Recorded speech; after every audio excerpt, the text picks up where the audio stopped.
do you kind of like pull from different areas of your life when it comes to actually putting things out as content? Plays are a big thing that I really like to go see whenever I can. And a big part of plays for me is setting the scene. So I do try when I'm doing any forms of like photography to really set the scene, like props in the background, colors, anything that like little thing that I can to kind of set the scene for a photo or a video, I try to incorporate. So I think that has some influence there.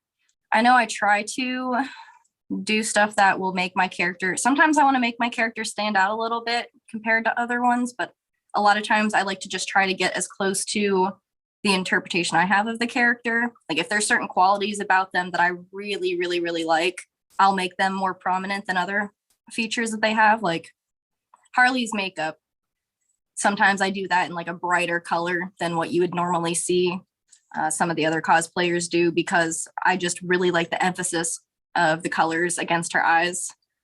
So I'll try to do that a little more, and that makes it a little different.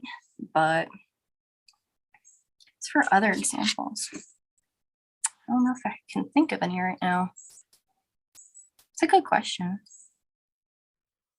Your use of lighting, especially, is really, really crafty. Something I notice on your channel is that you have a lot of like darker characters, like a darker tone, darker color palette, and you still bring out a vibrancy there. So like I really like that, because so often you'll see like a block of like really bright colors, or if you're scrolling through someone's whole feed, you'll see shifts in what their approach is because it's based off of trends. So maybe you don't really get to see what their development was as a content creator over time. With yours, I can scroll for Yeah. decent amount of time and I see the development of your style, and I see like not only your cosplay improving but also you being more adventurous with the content that you're making. So everything that you're saying, I can definitely see you're someone who has been paying attention to what you've been doing over time and figuring out the best ways to bring out you through your cosplay.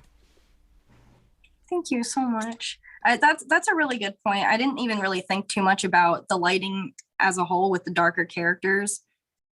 I do try to definitely like give that mood that they are more intense, but also I like seeing the beauty in darkness a lot in just stories and characters. A lot of the villains, if you look at backstories, you see the reasons why, and you can see little glimmers of how they do still have a bit of humanity left in them. So I think I tend to bring that out in my own characters if I can. Um, Whether it be with like audios from TikTok or maybe different lighting scenarios. But I do tend to like using the darker, more dramatic lighting. Lighting is still something I am learning. I am not the greatest at it. I pick up what I can from friends who are photographers or just searching online, looking at other cosplayers stuff and trying to figure out how they did it. I have one cosplay friend. They live up north and they've been helping me because they do stage stuff all the time. And I've asked them to show me their setups that they use. So if it's like a very dark background with like reds and blues, sometimes the camera has trouble picking that up and it kind of pixelates you. So I was asking them like how they angle it so that you get more definition, but still keep that dark surrounding. So I've had a lot of help. It's great to have friends in other creative fields because you become a sponge when you start picking up on things that they do, and it also makes it Mhm. easier to express yourself in other ways, like even like what you said, how like you go for like the dynamicness of certain darker shades.